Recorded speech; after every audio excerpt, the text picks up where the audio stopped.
at Sabrachi Jewelry Design, or Sabrachi. I don't even say his name right anymore because of Zach. He's a sponsor of Now We Go, and he's a sponsor of this show. He's a dual sponsor. He's a gemologist. He's a jeweler. He's specialized in CAD design, and he's also a branding specialist. You need anything at all done in those categories, Matt is the best motherfucker for that. It's D'Antonio and Klein Jewelers in Philadelphia, PA, and he's also going to be doing it soon to be in Lehigh Valley, PA.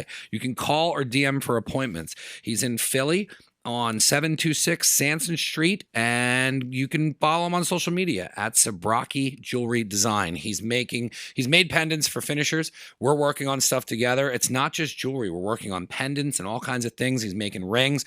He can do anything that you need, from design to gems to jewelers. He is the real deal, and I'm excited. He's a childhood friend who grew a diamond business.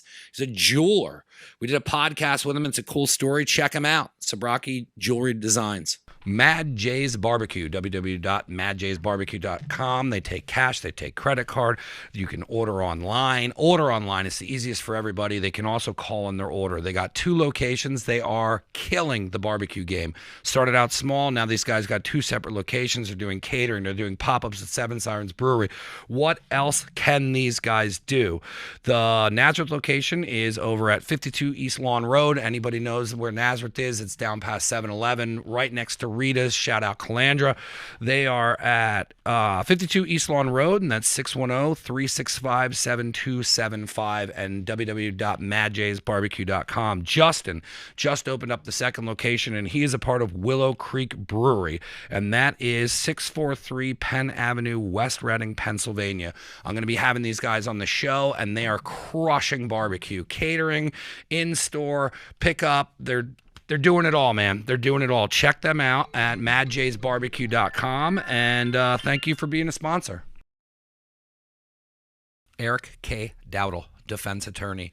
We had him on the show, and what crazy stories this guy's had. He's helped a ton of people over the years, and if you're looking for help, he is your guy. You can contact them at 610-882-3000, and it's ekdefense.com.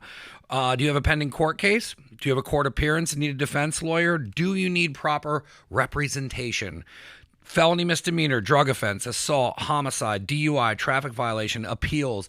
Reach out to Eric. Check out the podcast we did with him as well. It has his whole story on there. If you need help, Eric is here to help you. He sponsors the show. We appreciate it. He's going to be doing a monthly thing with us. Eric will be a part of the family now. Thank you for sponsoring. Because I like coffee that much, I do a Sunday coffee thing on my Instagram page. I didn't know you were into coffee that I'm much. into coffee. I didn't start drinking coffee till I was like 34, 35. I'm trying to think when I got into it. We'll just rip this as the beginning of the podcast. I don't even I'm trying to think when I started really drinking coffee. I think it was going on vacation. We would go on vacation, and then you wake up, and then I would just start having coffee because other people in the house were having coffee. And then It was the cool thing to do. yeah, well, I was just like, yeah, we'll have coffee. And then I was just like, I just wasn't a coffee drinker. Yeah. And then when I started doing it, then I just came back and was just doing it for work. And then I was just like, and then like I said, it wasn't until recently when I started realizing the differences between like shitty coffee and good coffee. And now that I know what good coffee is, it's like food, you know, knowing what a really good burger is, and then you have a shitty burger, you're like, this sucks. Speaking, I'm a bad burger girl. I actually will get into that in a sec, but coffee 100% matters where it's from, who's doing it. It matters. Bad coffee is bad coffee. But burgers, I'm a bad burger girl, so I love cheeseburgers are like my favorite thing. When I got married, like I said, can you just bring me a cheeseburger instead of just like filet mignon? Which I love too, but so I'm a burger girl, but there's something about like ski lodge burgers where they just sit under the lights for like 10 hours. I'm that way with hot dogs, and that's when food started to change for me because I started not I realized everything has a place for it. Yeah. And I don't think that's true with coffee though. No. But like because if you have like a shitty cup of coffee, it sucks. But like I can thoroughly enjoy a gas station roller hot dog. Yeah. And like my friends are like, you're crazy. And I'm like, no, I'm like, that has its own place. There are levels to good gas station food. And if you find someone who cares about, even if it's just putting a store-bought, and it's the same thing with making a cup of coffee, if you make it, if you just give a shit while you make not really good food, it becomes good because you cared about making it. But I love a good like roller dog. When I worked at Martin Guitar, we used to go to 7-Eleven every day and like get the jumbo hot dog and all that. Yeah. That has a place for it. But I will also drive 2 hours and go get hot dogs from Rutt's Huts. And, like I drove all the way down to Walters, which was like, almost 2 hours to go down there for just hot dogs. But then I'll also drive over here and get a hot dog at a gas station. Yeah. But yeah, burgers are the same way because I'll still go I'll get burned out from eating mine, and then I'll go to like, what was that? Wendy's is now open. Yeah. I was down there once a week. Like, it would be like 10 o'clock at night. I'll be like, Wendy's is still open.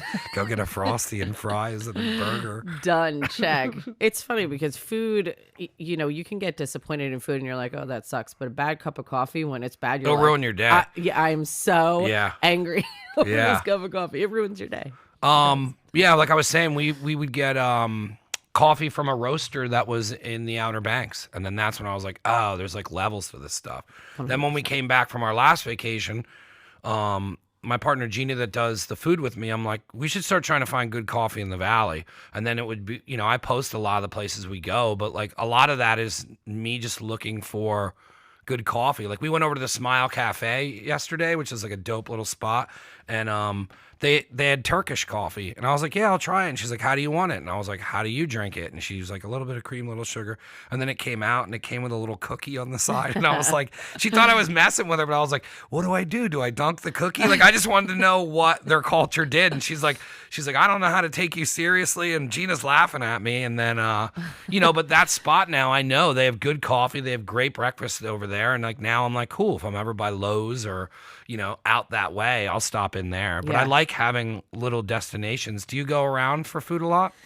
I like food. I'm a foodie type of a person. But I'm definitely, when I go out, like I want to go out to a nicer place because I've got the kids at home. Yeah. And I see a lot of McDonald's and diners and that kind of thing. So when I go out, I really make it a point to go somewhere great. Maxim's in Easton is one of my favorite places. I love that place. The first time I went in there, I didn't know what the vibe was, and I went in camo shorts and like a ripped t-shirt because we were like skating or doing something downtown.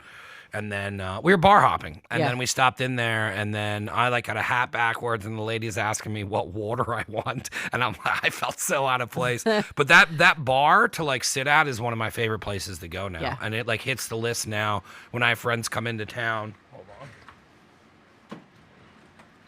The only thing I didn't turn off. When I have friends come into town, that's on like the hit list. Like, yo, let's go there for some drinks. Yeah, so good. It's so I good. still haven't made it over to Oak yet. Oak is good. I will say this. I like Top Cut better in the Saucon Valley above Melt. Yeah. It's just got this whole like more Frank Sinatra-y vibe. You know what I mean? And Oak is gorgeous and everything else. It's very new age gorgeous, And their food is great, but for some reason I don't know. Top Cut, I feel more I want to go over to there. Top Cut. I used to, my buddy DJ'd at Melt when they had the bar upstairs, and the last month they were keeping that open.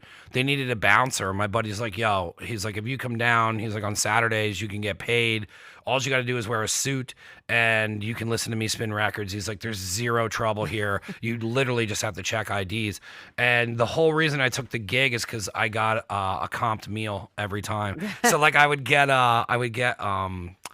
the bolognese, and I'd order the same thing. And if they would forget to ask if I wanted food, I'd be like, yo. And then I would take it home. My dad would be like, what is this? And because I never ate at Melt before. I went there one time with a girlfriend, but I didn't like have any of the stuff I did when I worked there. But I've always wanted to go back. So that's now, I know it's been that way for a while, but that's now a steak place upstairs. Yeah, Top Cut. It's steaks. It's good steaks. It's good cuts.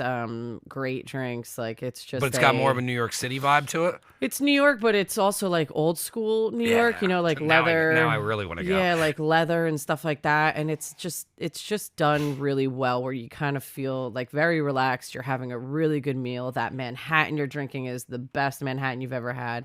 It's awesome. It's small, not small, but it's more intimate than Oak is wide open, isn't it? Oak is big. It's got levels. Yeah. And it's louder. Yeah. You know what I mean? Like Yeah. it's a little bit louder where like Top Cut is a little bit more intimate, I think. So I don't know. I mean, I'm already both sold. good. I'm smiling because I'm going over there.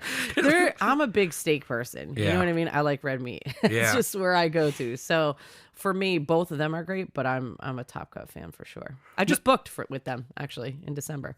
So you got reservations? Yeah. Yeah. I can't wait to get back. The last time you were on, we dove into the book, and I do want to touch on that, but there's so much more that you do as far as like journalism and different things in the Valley, and we can kind of hang out here for a while, but and I didn't want to step on the book last time, so this I want to kind of hit both, but like where did you get into journalism and start interviewing people in the Valley? Because I know you just posted that you interviewed Steve-O, and I was like, yo, this is crazy. You get to talk to all these cool people. Yeah, Steve-O was one of my favorite interviews. He was such a cool guy.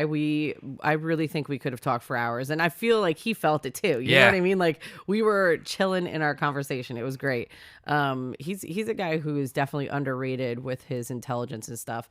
A creative for sure, but he has a lot more control with what he's doing now, and he's killing it. I mean, he loves it. His new show, which was just at the Sherman Theater, and I think he's going to be maybe Newton Theater, I'm not sure, but he's going around, is very X-rated, triple X-rated. He does stunts and then presents them in video on stage and has a whole comedy routine behind it. He can't do the stunts on stage because they're so crazy that, I mean, one of his stunts, he jumps out of an airplane and is doing something very X-rated and completes what he's doing in the video and then lands. So it's it's not for the faint of heart, that's for sure. I know way back in the day, it was even before I believe he was on Jackass. This is when you would still buy DVDs at like the mall and stuff like that, and they had like the section where it was like super wild, but he was doing his own stuff way back, and I forget the DVDs that he used to do. I still have them in the back, but they're like, it was Steve-O tapes, and they were so outrageous, and part of it was they would go on tour and they would try and execute stunts on stage, and there was always like behind the scenes with the venue, like they were pissed because like they weren't paying him because he wrecked the stage, or like people were pissed off. So I mean, to see where the growth is now, where he's like, hey, we could do this on video, and now we're just showing a video, and we're not wrecking a theater and not getting paid and not being asked to come back. It's pretty cool seeing how far he actually came with everything. Yeah, he's grown a lot. I mean, he's been sober for 8 years. Not only that, but he's hugely into animals. Like he's planning on starting this whole like animal sanctuary thing. So he's big into that, and he has a podcast, Steve-O's Wild Ride. Yeah. So he wrote a book which he's very proud of, and his second book is in production, which kind of takes you on his journey and everything else. So he was awesome. I think one of the things that he continued to say throughout the whole interview was that he's an attention whore. He's like, and that's how I got to where I am, and I'll never stop being an attention whore. He's like, that's who I am. But he got his start by sending videos of himself to a magazine that he liked, Big Brother. Yeah. And that's the guy who wound up, Jeff Tremaine, is the guy who wound up creating Jackass with him and everybody else. And so it's an interesting story. Everybody should actually get the book, because I think you would learn a lot about him that you don't know. And he's not all like crazy tricks and stuff like that. He's got a lot more to him. Yeah, I followed him when I was big in the skateboarding and that, it was like BAM stuff just started, and it was like when they were doing the CKY2K, Steve-O's videos, and then Big Brother was doing stuff with Knoxville before it all came together. But there was like 5 years in there where you were waiting for these guys to all do their thing, and then it was Jackass is what came out of it. Yeah, well, BAM was from a different camp. So it was Knoxville and Steve-O, and then BAM was from a different camp, and then when they merged camps is when Jackass actually came to life. Yeah, it's pretty cool. Just in general, watching just what those guys have done and like what Steve-O's done. And I was just watching his podcast the other day, and it's crazy to watch what he was doing in those old videos and not knowing anything at all, to like we're now, there's a big buzz about that. The show that he's got going around and doing the stuff. I like I said, I didn't know it was there until it was over, and I was like, shit, I would have went to that. Yeah, he's cool.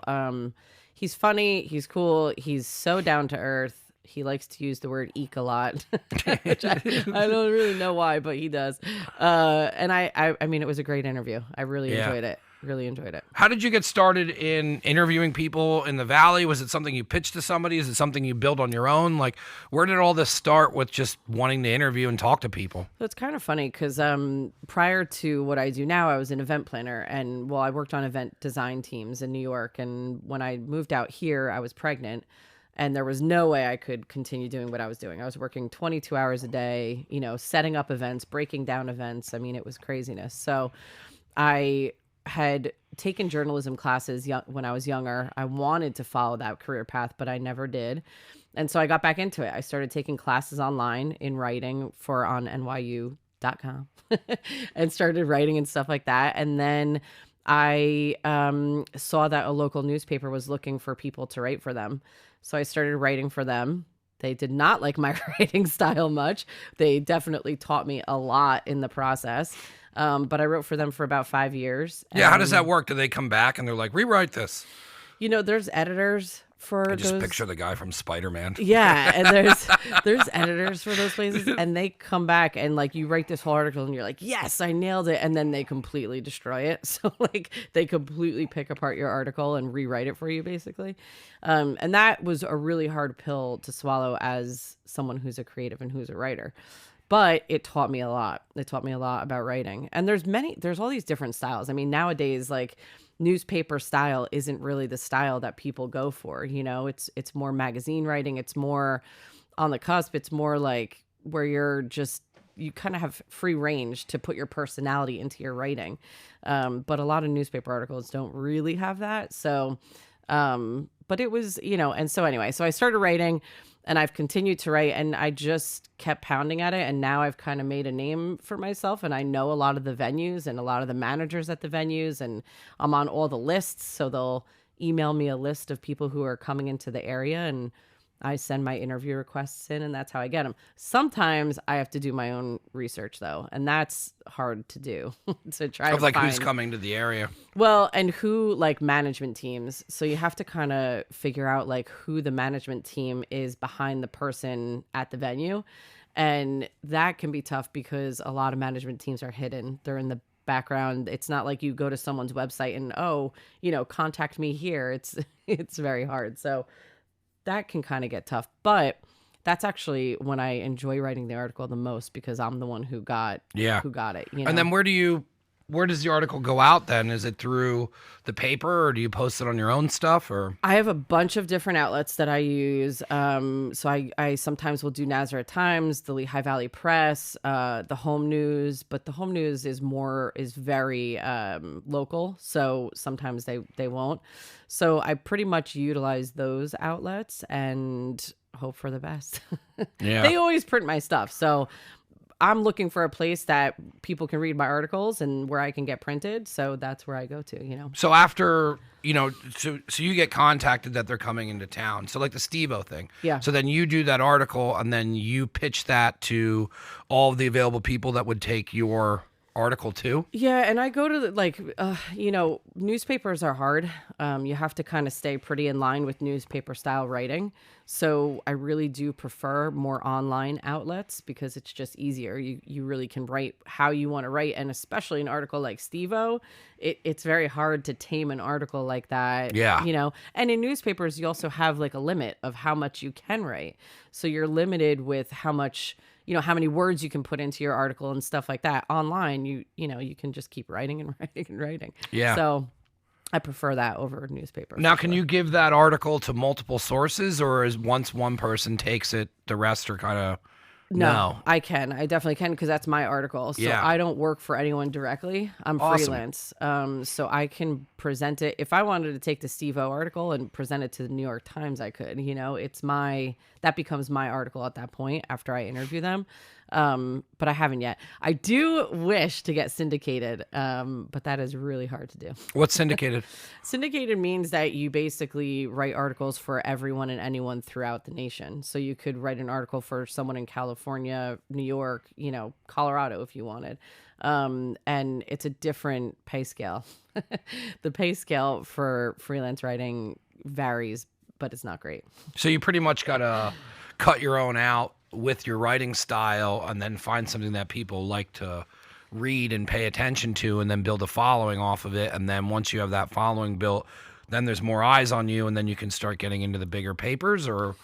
Yeah, I would say. I mean, I think that the people that you interview matter even more than your following in a sense. I don't know. It's hard because as a freelancer, you're writing for a bunch of different outlets and people are reading your articles through those outlets. Yeah. So they're not like coming to Erin Ferguson to read articles. They're going to the outlet and reading my article there.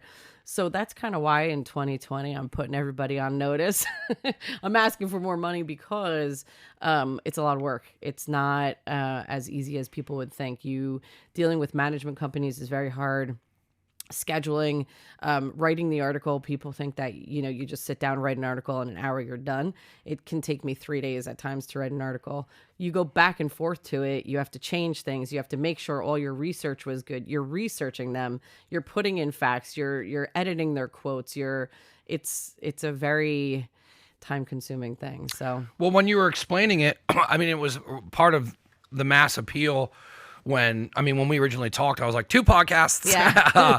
Because I was so intrigued on finding out what you have to do to get to where you're at and where you're trying to go. And it's like, from seeing what it took to get here and to go down the avenues and then to make a decision of whether to just keep doing it myself or to plug it into different bigger outlets. It's like, I didn't realize that that's you explaining the little bit you did. And I know there's a waterfall behind the dam or whatever. Like, there's a lot to that. That's a hustle and a half. It's a hustle and a half. Yeah, but now it's making hustler. sense from what we talked about when you came down here and everything is you like the grind, you like the hustle of it, you like figuring it out, it's just the setting the steps, going into the steps, figuring it out, getting in, getting your hands dirty. I didn't realize like you have to get a hold of the management company, then you have to get a hold of the people and like, what's the timeline on that? Because if Steve-O comes into town, you get the interview with Steve-O. Now you have to get this story finished and to the paper so it's in a timely manner. So not 6 months from now where you're like, hey, this outlet, do you want to speak about this? And they're like, well, he was here 6 months ago. Why would we care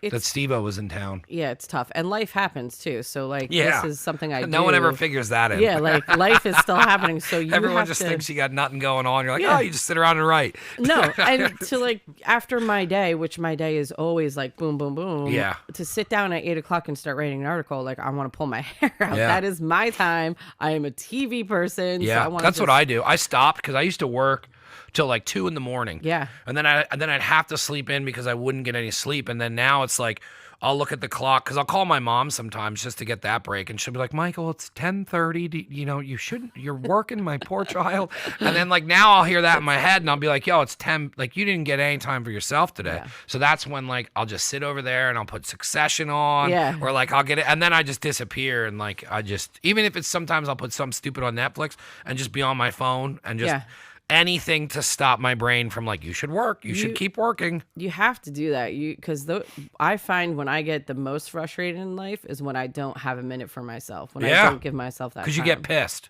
I get pissed. Yeah. I get angry. So and it fucks the rest of the day. It does. And then you start to get angry at those around you and everything. Like then the things that you have to do the next day, you're like, I can't believe I have to do this right now. Yeah. So and then when you get that worked up, and then when you get something done, you're like, oh, that took 2 minutes. Yeah. Like, why was I so mad? I know. But it's like you get mad from people taking your time away. And it's like, there's some times where I'll look at the month now and I'll be like, it's over. Yeah. And like how I was talking to you about how I'm going to start doing it differently, where I'm only dropping 1 podcast a week. And like, I started booking out January and I was like, okay.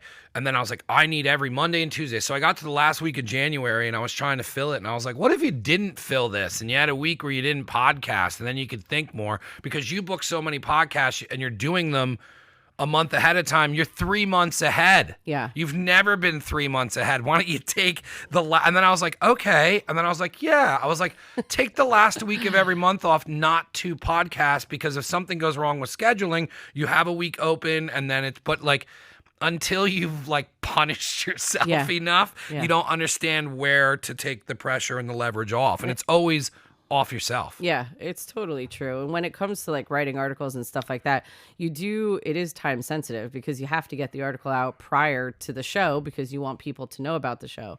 So when you go to like, I'm pretty on top of when people are coming in town. I kind of like mark the ones that I really want to go after. And I try to get after them more like sooner than later. You know what I mean? But you're working with management teams and you're working with big celebrities. So you're at their, at their call. Like they can say, like Artie Lang. I had an interview with Artie Lang and I was so excited over this interview. But Is that when he was coming to the Sands? Yeah. Yeah. But they kept changing it on me. So they kept changing the interview on me to the point where we were like a day out, 2 days out, then a day out. And I was like, I have to like get this done because it's going to be silly to do it afterwards. I was like, but whatever, if that's what you want me to do, I'll do it. And they just kept changing and I never got to actually interview him. The management company actually got a little pissy with me because towards the end, I started to get a little bit more stern. Yeah. Because I was like, you've changed this on me so many times. Like, I have a life too. And and I've been like so giving to you with my time. Like, I'll do it then, I'll do it this, I'll do it this. And then to consistently cancel, it sucks at the end of the day when they do that. Was he the hardest person to get? No, but he was the hardest person to work with because I never actually got to interview. Yeah. You know what I mean? Yeah. And I like he's doing so well and everything, and I really would love to have that story out there. So it was a bummer because I like him. Yeah. So like when you now like my wheels are turning because there's so many avenues of. Let's see if I can get it. Let's see if I can get it. So when you start, you contact the company and then you're like, okay, because it had to have been crazy in the beginning. Like, who was the first big person you went after where you're like, because I'm sure way back then you were probably like, there was no blueprint on how to. There wasn't. There was no blueprint on how to get the person. No, there wasn't. Sorry, I'm just looking at fine. my list of people that I've interviewed because I want to kind of go back to that. It was so one of the first bands that I interviewed was Guster. And that was kind of like a short interview. It wasn't, I had no idea what I was doing. So yeah, you're like, thank you. Yes. I was like, thank you. You're like, I did it. Yeah. It was like, we were on the phone for like 5 minutes. They're like, is that all? I'm like, yeah, that's all I got. That's it. And my questions were horrible. I tripped over everything. Like it was pretty bad. But then you start to get more comfortable in it. When I first started interviewing, I would get so worked up over the interview that I could like puke. Like I would get that, like when you're about to go on a roller coaster, which I hate, by the way. But you get roller that. Coasters? I hate them. I love them. I can't stand rides because I feel like I'm gonna puke. Like I can't. Like I feel like I'm gonna pass out. It was Hercules, man. No, the worst. Grade school going to Dorney Park. I got on my first roller coaster with my mom, and back then you could like bring snacks on a roller coaster. Yeah. So I had like an ice pop and flowers, and my mom was like, "You're gonna want to put them down," and I was like, "No, I will." Yeah. And everything went flying, and the second one I went on was when I was 18, and that didn't end well either. So no more roller coasters for me. But as far as this stuff goes, I've interviewed a lot of people. Bill Burr was awesome. He was one of my favorites. Was that when he came to the State Theater? He was at State Theater. Yeah, he was a really cool guy to talk to. Very down to earth. I love the down to earth people. Yeah. The people who talk to you like you're just a person. Yeah. Because that can get kind of hard. The Bacon brothers, Kevin Bacon. That was at Crocodile. Yeah, Kevin Bacon and his brother. I wanted to go just for a T-shirt. I was working at Martin Guitar when they came into town. Yeah, their music is kind of cool. I know. I thought it was funny that Kevin Bacon was in a band, and I was like, I'm literally going to get a ticket and go get a T-shirt. Yeah. But I didn't. I didn't. No. I do like them. I'm surprised that their music isn't out there more. Yeah. Because it's good I think music. his stardom, just overlaps that, and then you have people like Bruce Willis and stuff like that where they're like, whatever. Yeah. Yeah. But no, I heard his music's good. It is. It's kind of like campfire chill. Yeah. You know what I mean? Yeah. Like you want to put it on and chill. Yeah. Yeah. Who else have I interviewed? Bill Engvall, Ziggy Marley was great. Humphreys McGee, Roseanne Barr was my crazy. ultimate favorite. That was my favorite interview, hands down, because I grew up watching her. Yeah. My mom loved her. I got to meet her after the show. I got to go back and meet her, so that was super cool. She was very down to earth. She passed me a really nice compliment. I loved interviewing her. She got a bad rap for, When did you interview her?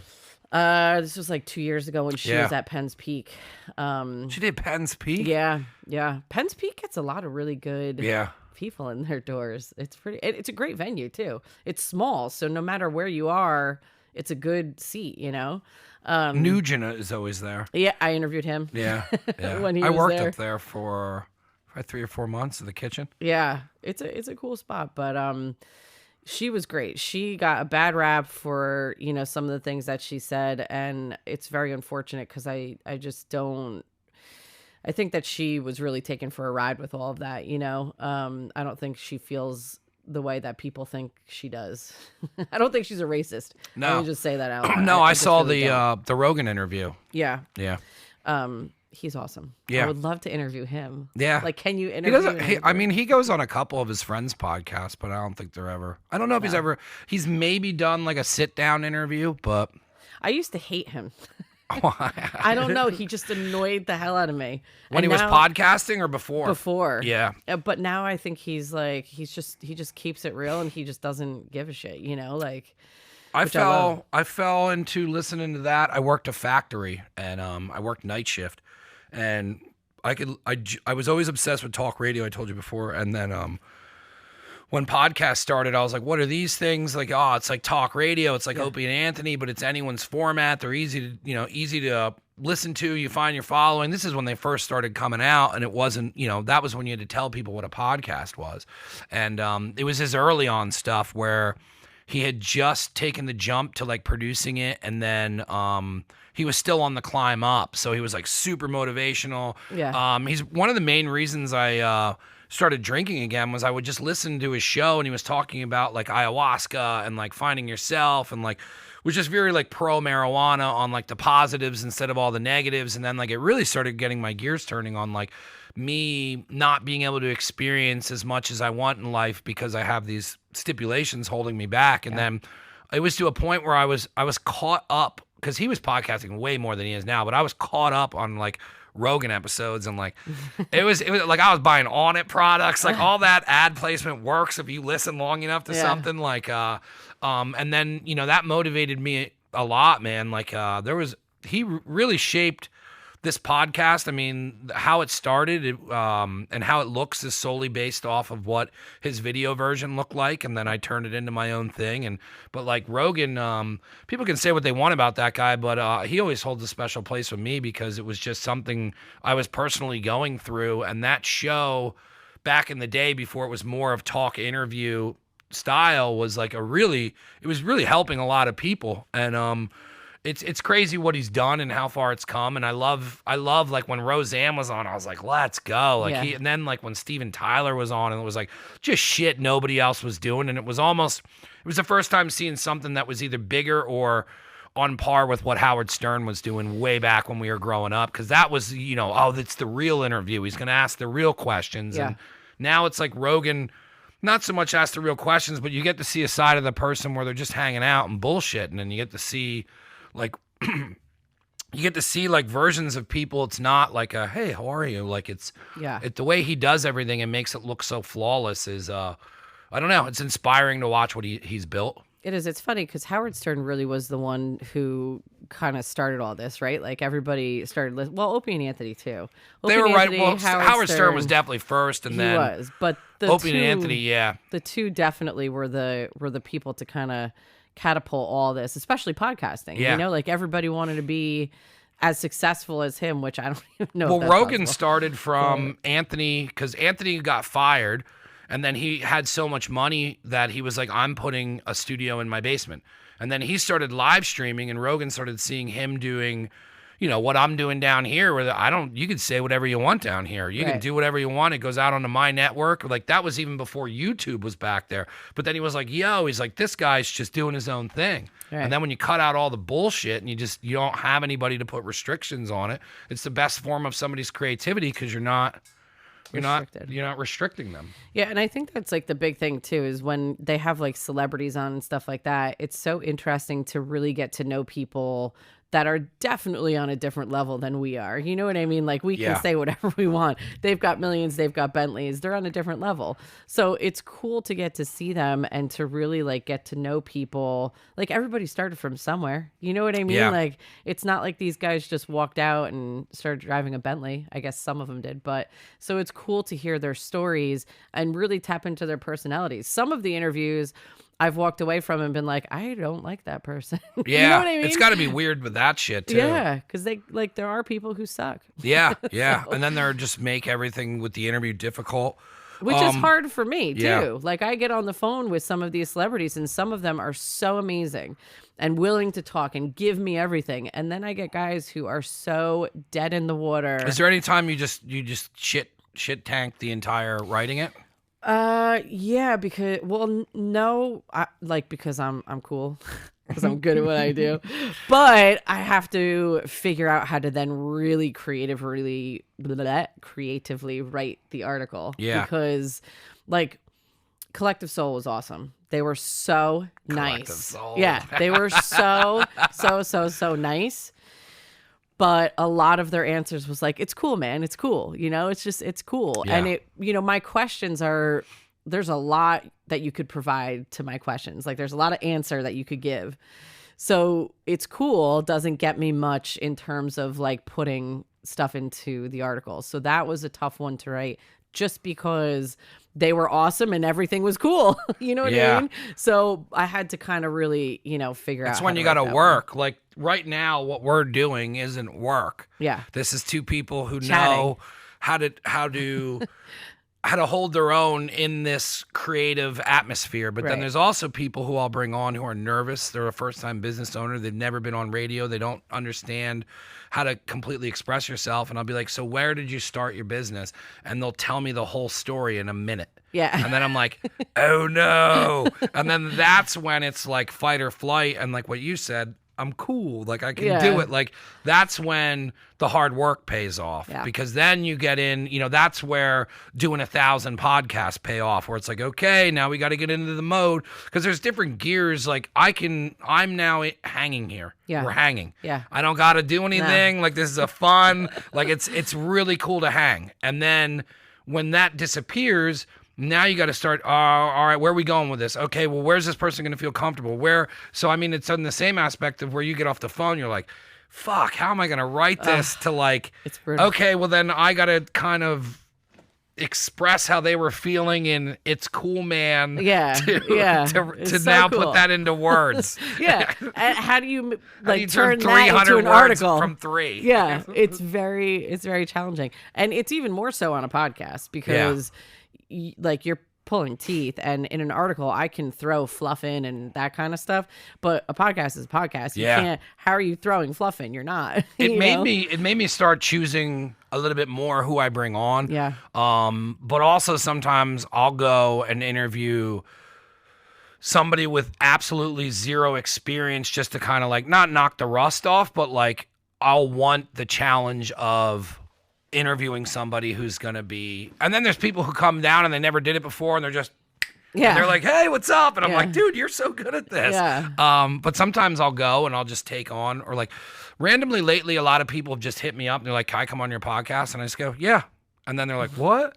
And then some people don't follow up, but the people that do, I give them an opportunity to come on. They're local people. They're trying to do stuff. Yeah, and my friend, my gym owner. Yeah. So it's like stuff like that, where it's like when people hit me up like that, it's like, yeah, if you want to come on, I don't care. And then sometimes people hit it out of the park. And if not, and I know, like, it's weird to me when people are nervous, because I've done this so many times, and like there's so much I have to do that you saw before, where I'm not even thinking. I'm just like, okay, this shit has to go like this, and then we sit down, go. Yeah. But like the people that are waiting, it's like building up, and sometimes I'll be like, dude, you nervous? But like, it's not easy when you have to learn how to read personalities too. You know what I mean? in seconds. Yeah, in seconds. Like you may have never met this person before, and you have to read their personality. And sometimes, like when I used to podcast, I'd have call-ins because a lot of people were calling in because they were on the road or whatever.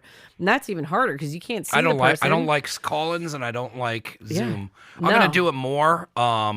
In the new studio, but I'm going to set it up a little bit more professionally. As far as like, I don't know. I think if I have like a bigger TV, but I can't connect with somebody who's not in the room. So hard. It's so hard to do. It is. Because you don't know if they're rolling their eyes, if they're like, you don't. And that is what I do in my interviews. So when I talk to celebrities, it's all phoners.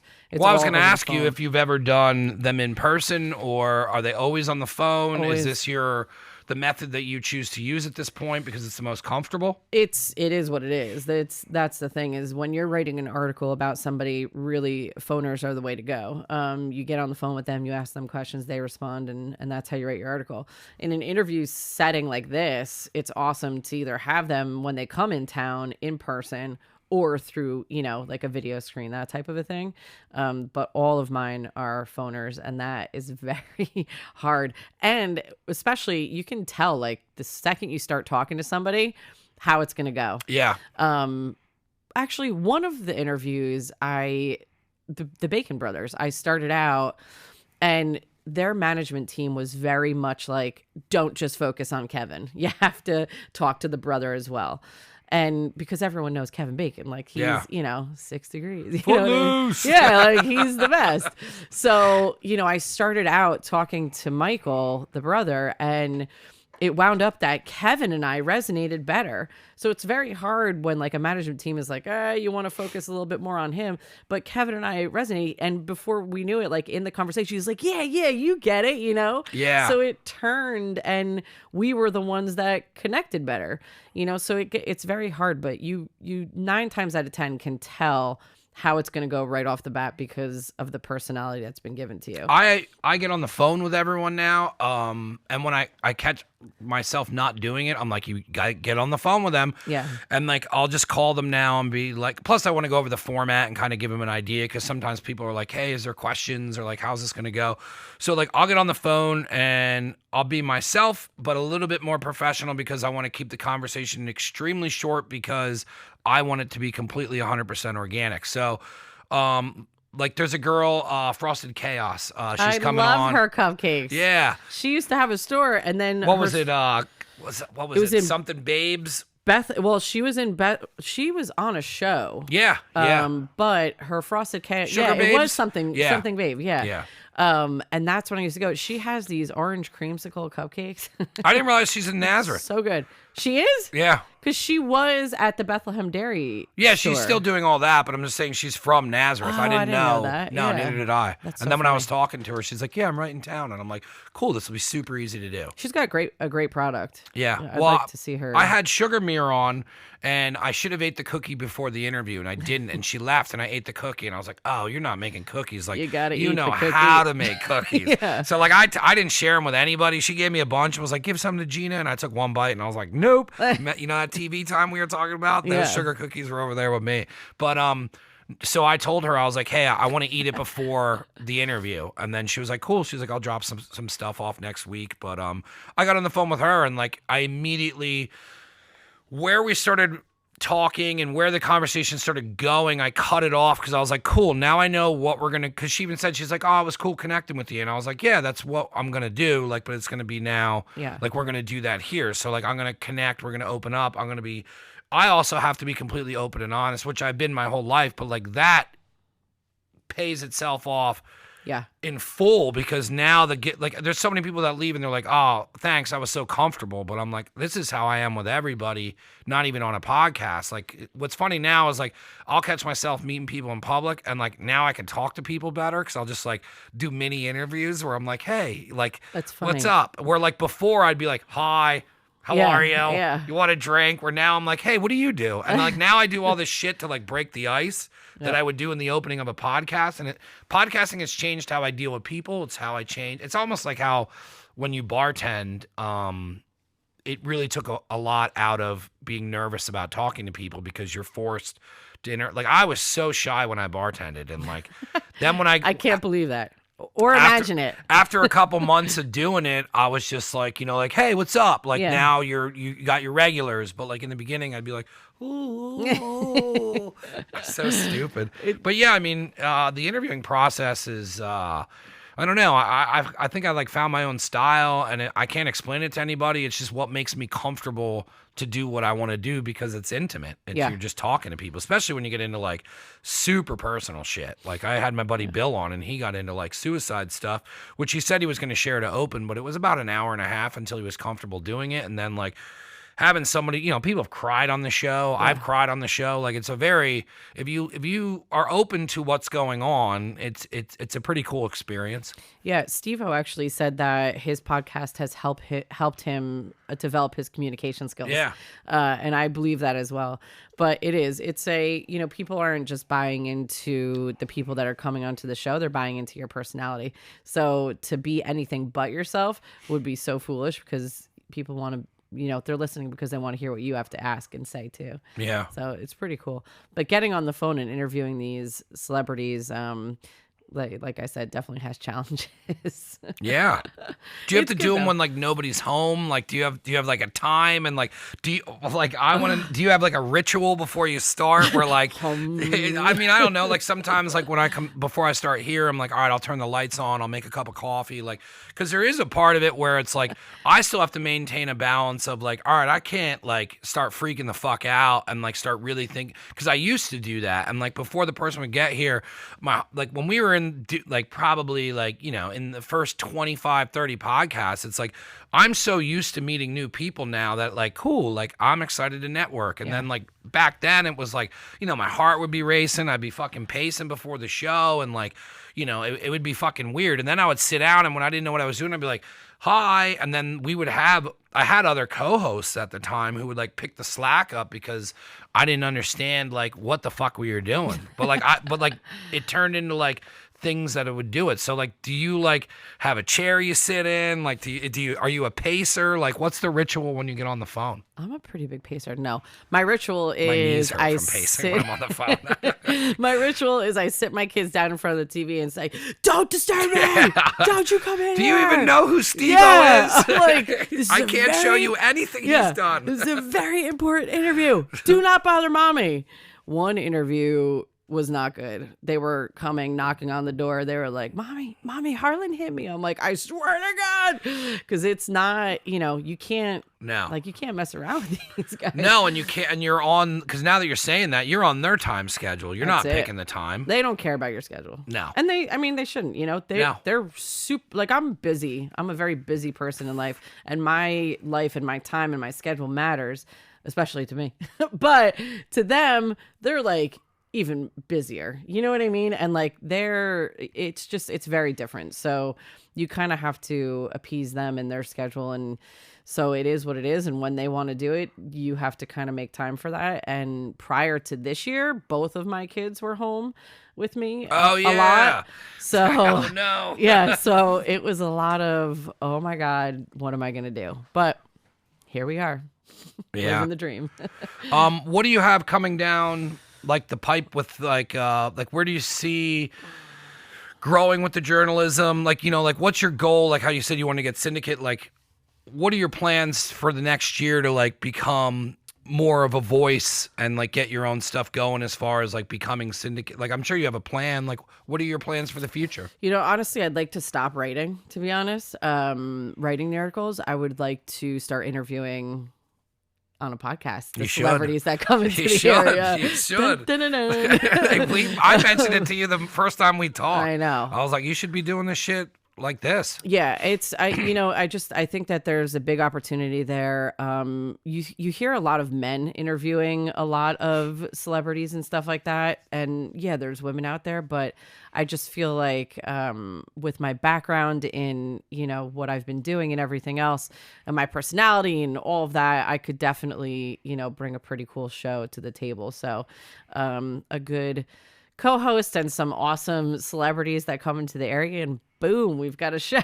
Yeah. So, It would be really cool to do that. I wonder if there wonder was something in town. I wonder who... No, I mean, you hold yourself very well on here. Thanks. You definitely you definitely know how to express yourself. You definitely know how to hold a conversation. You definitely know where to go with conversations. You know how to do it. I mean, it would be a no-brainer for you not to do that. Yeah, and here's the thing. This is 8 years. I've been doing this for 8 years. I've been writing for 8 years now. I'm not new to this game. I know how to talk professionally to celebrities. I know when I can sense it. I know when I can joke around a little bit, or when I can ask a harder question, stuff like that. I've had a lot of celebrities, and I'm not trying to be egotistical or toot my own horn, but a lot of them have said, like, wow, that's a really good question. Art Garfunkel, who is, a legend in his own, but said that I was one of the best interviewers that he's ever spoken to, which I really, I hold that dear, close to my heart, because it's a lot of work, and it's a lot of energy, and it's a lot of time, and constantly thinking of new questions and new ways to approach things and everything else. It means a lot to have somebody say that, especially Art Garfunkel. Yeah, and when you don't stop working on a craft, sometimes you get lost in it and you don't know where you're at. And I use those as like guiding points. And like, I had a girl come in who was local, and she put out a book she published with like things you can do in DC, and like it was a cool little book, and she's like doing more stuff with it. And then she was on a book tour to promote it, and like after the show was over, she was like, she's like, I've like had like professional people working with me, and she's like, you really like made that a good interview. Like it wasn't just like, how was the book? Yeah. It wasn't like that. It was like getting to know the person who wrote the book. And then it's just like, and then you're going to know more about the book by just knowing the person. And then like the fact that no one did that, I'm like, well, what do you mean? Like, you just want to talk about a destination that, There's a whole journey. Yeah. There's a whole journey behind all of us. And there's even more of a journey to what I have expressed on the show, things that happened in my past, or what made me get here, or how I got here, and how I started all that stuff, and different things in life. And everybody has that journey. So to talk about those things is really to understand what that your eventual product or brand means to you, and I think that's where really good journalism comes from, is getting to that background story to bring out what the success that you now have, Yeah. Do you take the only compliments that I take really are from people I don't know? Yeah. Like a guy, we went to the restaurant store, and I go up there now to do the food stuff. And the one guy who helps me load the vehicle and stuff, he was like, what do you do? So I started telling him about like the burgers, but it's also connected to the podcast. And then like, I just tell him everything. And he started listening to the show. And I don't expect people to listen to the show, and I don't expect people to do anything. I just put it out there. Yeah. And I was leaving yesterday because we bought stuff for the bagels, and he's like, yo, and I was like, what's up? And he's like, that last guy you had on. And I'm like, what? And then like I went over to talk to him, and he's like, dude, that was such an awesome podcast. But he wasn't talking about me. He was talking about the guest. Right. And I was like, yes, because I don't want it to be about me. Yeah. It's about Tony, who came on, and he grew up with a family that built race cars. And then when he was a kid, he made his first bike as a project for school. And now Tony left his job and took that passion as a child, and he's building race bikes, and it's working, and he can't keep up with the manufacturing, and he's building a business out of his basement. And I'm like, the story's about Tony. And then like, he's like, dude, that guest was awesome. And he's like, then he says, I really like your podcast. And that's when I take the compliment, when it's not about me, it's not about the podcast. They talk about the guest, then they compliment the podcast. And then I'm like, cool, thanks for listening. But it's fucking weird to like, I'm getting a little bit more comfortable, because the more people I have on, I'm being more approached. And they always say, oh, you had Sugar Mirror on, thank you. Or you had, this person on. And it's that's the times when I'll take the pat on the back. My friends and family, they're going to tell me I can do anything I want. You know what I mean? They're there. They have my back from the beginning since I was a kid. So like, to hear strangers tell me shit like that, that's really the only time. But it does help because you're so lost in your work and you're so lost in the craft and all that. Like that whole thing when we were on Tiger King, like I just took that as like, yeah, I'll keep going. Like everyone's like, oh my God. I'm like, it was a fun day. That's all that was. The next day I'm prepping hamburgers and getting back to life. Wait, you were on Tiger King? Yeah, season 2. Stop it. Yeah, I'll show you. I'm watching it right now. It's episode 1. It's episode 1. What do you mean? Yeah. I'm past episode 1. I didn't see it. I'll show you. I have to Are you on season 2? I'm on season 2, Yeah, which I actually am liking better than season 1. Yeah, they got a new villain.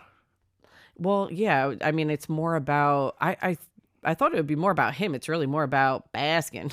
Yeah. Well, they touch on Baskin, and then it's interesting what they do. But yeah, they used this in the first. That is so cool. The first 10 minutes, they like plugged it, but everyone was like, "Yeah, oh my God!" But I looked at because like it was a weird day, and like I looked at it as like, okay, like that's fucking cool. They used it. Then I was like, all right, well, who found that? You didn't find that on hashtags. Right. It's Tiger King. You didn't find that. You didn't like. So I called a couple people that I know, my buddy out in LA, Josh Martin, and we were talking about shit. And he's like, people are watching, man. Yeah. And like, that's the stuff where like, they're like, yo, that's so cool. I'm like, that may seem cool to you, but what I take that as is like, I took that as a moment where I took a deep breath and I'm like, you have a podcast, man. Like whether you want to believe it or not, or how hard you work in this, like, it's real. Yeah. It's different than everybody else's. You know what I mean? Like it's, you have something here, you crafted it, you worked it, you know, it was like, and that was a show I was doing with the jiu-jitsu guys because we were in the middle of a pandemic and no one would come down here except for them.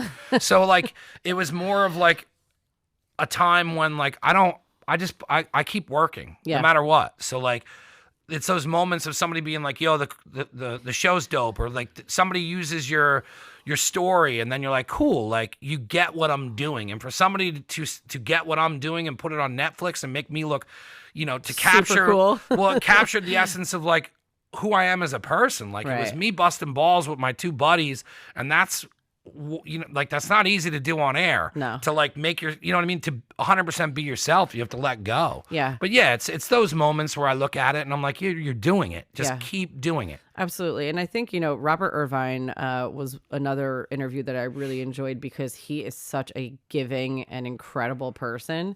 And one of the things that he talked about throughout the interview was that like his purpose really changed. So when he first came to stardom and everything else, it was really all about him. But then he was like, wait a second, like it is more about me giving than receiving. And a lot of the profits, almost 90% of them from his different charities and stuff like that, from his shows, everything he donates and gives away. And he was like, when you do for others more than you do for yourself, you actually wind up getting back more for yourself than you could ever imagine. And so like your show where you feature others and stuff like that, and people are saying, oh, you're doing such a great job, and talk about the people that come on your show. Think about what that's doing for those people that are coming onto your show. So kudos to you, because you're getting back what you put in because of how good you're being to other people. Boom. I hate compliments. Thank you. You're welcome. No, I mean you definitely bundled up what the show's all about. And like, you know, we were sitting down here drinking, and it was fun to show my buddy. And then he was like, how the fuck did you get on there? And I said, Steve, you know how I got the fuck on there? I said, because it's not about me. I'm not trying to get on Tiger King. Right. Like a friend of mine was like, yo, you got on Tiger King without trying.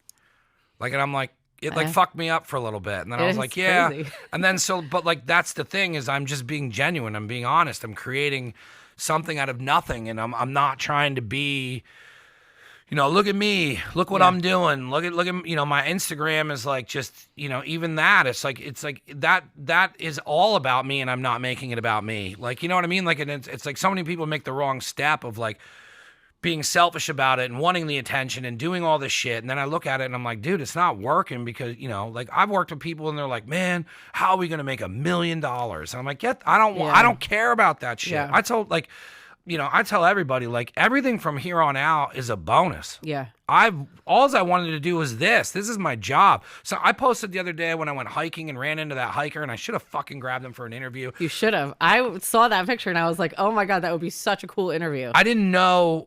When I go on the Appalachian Trail, I take it very seriously, and like I've ran into a bear in the Poconos, and then I ran into that guy. And my two biggest fears are running into somebody who's fucked up on drugs, and I'm in a situation, or running into a bear. Do you bring anything with you? No, and that's the other thing that I was fucked up with, is because like I was with Aquila, and Aquila was talking to him before I was done reading him as a person. So I was like looking at his gears, and then like trying to kind of ask questions and like doing a quick interview, and then like we parted ways, and then he came back on the trail with us when we were in the middle, like we were in the trail. It was and he came up behind us.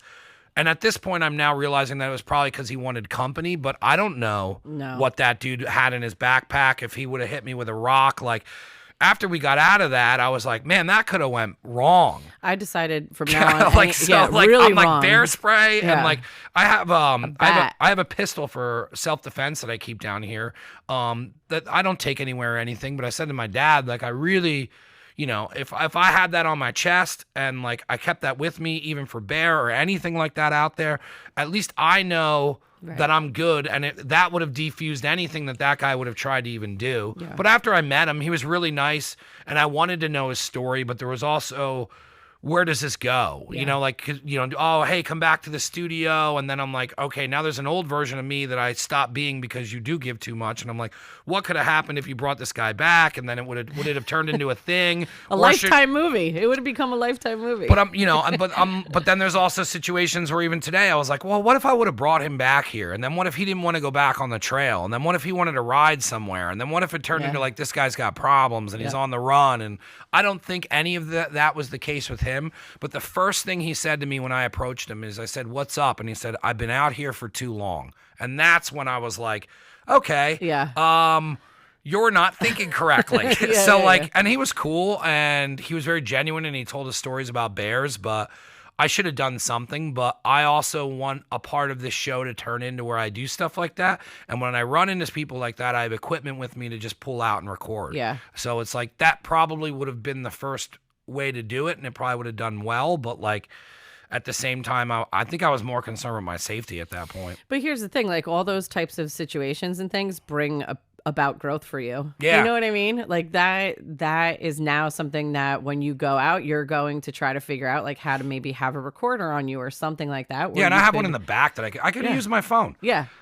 I could have used my phone. But it's like, but like next time I get into that situation, I'm definitely now going to think, okay, well, you should approach this from a recording standpoint, and then be like, okay, and then just be like, hey, do you want to do this? And I could have just put my recorder on and not cared about the audio and done it, but like that's the next time I do it. But I plan on getting in my van and going and exploring and running into people out on the trail, because there are people that, so it's like if I, even if I run into someone, well, why are you here? What are you doing? Everyone's got a story, and I know how to interview. So it's like, that's a part of the show that I'm envisioning in the next 5 years, where I just want to get out of Nazareth. Yeah. I want to get, I want to go visit my friends out in LA and, Vegas, and do all this different shit where I meet people that can't come here. And I'm like, cool, what if I could fly out to them and bring a camera guy and have enough sponsors to pay for it? And then like go do like Bourdain style stuff and like really, kick it. Yeah, but then also be able to come back here and stay grounded, because this is what I built. But yeah, that whole thing with running into that guy, I didn't know how to take that. But then what's crazy is a friend of mine took her kids snowboarding and saw him at the top of the mountain still hiking. Oh, that's so funny. Yeah, I was like, what? She's like, did he have an orange? Because he had a very distinctive outfit on it and stuff. But yeah. I don't know. I think you should definitely jump into podcasting. I'll help you do it too, if you want the help. But like, I think you should do a show. I think you would be able to capitalize on things more. I think you would be able to build things more to see you visually, and because you could triple dip on it. You could be writing. You could be doing a because you could do a podcast and then write a story about the person from the podcast, and then also drop audio. Yeah. I mean, video. Yeah. And then if you had a blog or something or a website, you'd be able to put all that shit on there. Well, a lot of times, which pre-COVID, when I would write an article or something, I'd get tickets to the show. I mean, that's just something that, they typically do. Now that we've been through COVID, that's kind of like, where are my tickets? But so it's kind of stopped a little bit. And I've had the opportunity to meet people, through that. So to kind of, I just said growth, right? So I kind of started writing, then I can, get into the podcasting of the celebrities and then take it where like I go and I actually interview these people after their show at the venues. So green room stuff. Yeah, it'd be very cool. I always, for some reason, I just always have the appeal to like, and believe me, it could easily be like, I'll go do it once and be like, I'm not getting in that fucking van again. But like for now, it's like, I love the appeal of catching the person in their atmosphere and like, hanging with them in the green room for, conversation, because it's always good conversation. And it's like, if you find the right guest that it will be into it, and probably a lot of the comedians like Bill Burr and all those guys, like if you caught them at the right time, they'd probably crush on stuff like that. Yeah, it's funny. I think I've like Jeremy Piven. I mentioned him earlier to you. I had interviewed him, and he had mentioned that he was really tired. So that interview was kind of tough. But you're probably like, great. Yeah, I'm like, awesome. How about a coffee, dickhead? Great interview. But he has a comedy show. So I was like, this is going to be a great interview. And he's done so much. Like, I like the guy. I've watched a lot of his movies, a lot of stuff. I watch a lot of his stuff growing up. Yeah, he's a great actor who can really play many different roles. But so we were like on the phone and stuff. And I was like, oh, this is going to be so great because he's a comedian. But it really was hard. He was a struggle. And so I think about like after shows, interviewing people, one-on-one and stuff. And I wonder if they would be on or not because they had just put out this whole performance. So it's kind of hard to like gauge if after a show they would be up and open and willing and everything else, or before a show, but then is that too much for them? So you kind of have to figure that out too, Yeah, but you could also... we should have just ended this because we're just developing what you want to do. Show. But I mean, you could also like, what I mean? That's what I'm saying is like if people came into town and you had a home base to do stuff and they were there, because sometimes they come in early. Yeah. So it's like if you got them early, or if you planned, hey, can you come in and give us a little time before or a little time after? I think you could do it. It's just gonna be trial and error to figure out if it's gonna be the same thing you do now. It's like, oh shit, this person doesn't have energy. I'm gonna have to carry this, and it's just gonna have to develop it. It ain't gonna hurt to try and do it. No matter which way you do it. But I think that's 100% what you should be doing. You won't succeed if you don't try. No. I tried to get into this. I never in a million years imagined I'd get here. I wrote my whole life. I told you on the last show, I write little raps and stuff like that. And a couple friends of mine, they're just so like shocked that I'm actually doing it. So, you keep trying and you keep trying and you fail and you get back up, and I'm now where I am now, and I'm ready to take it to the next level. So I'm coming for you, celebrities. Yes. I want to give you a chance to kind of plug the book as well, because we didn't go over it that much, but this is what I wanted this podcast to be. I'm going to end up hitting you up next week and book you again. You're one of, and I don't just say this, you're one of my favorite people to talk to because we just talk. That's awesome. And it would be cool to develop something, and the more we keep doing this, it's just going to make it easier to do things. You have such a remarkable story, and the way you handle yourself, you should definitely be doing 100% your own podcast and that kind of stuff. I want you to push the book. I send the link to my mom or something, but I know I am getting it for, I think, my nieces. But it's the perfect holiday gift for Christmas coming up, and you can get it on Amazon and wherever else that I'm going to have you plug. But seriously, thank you, and then we'll do this again. I'm not just saying that. This has just been, I thought I set a timer. I didn't. We're over an hour.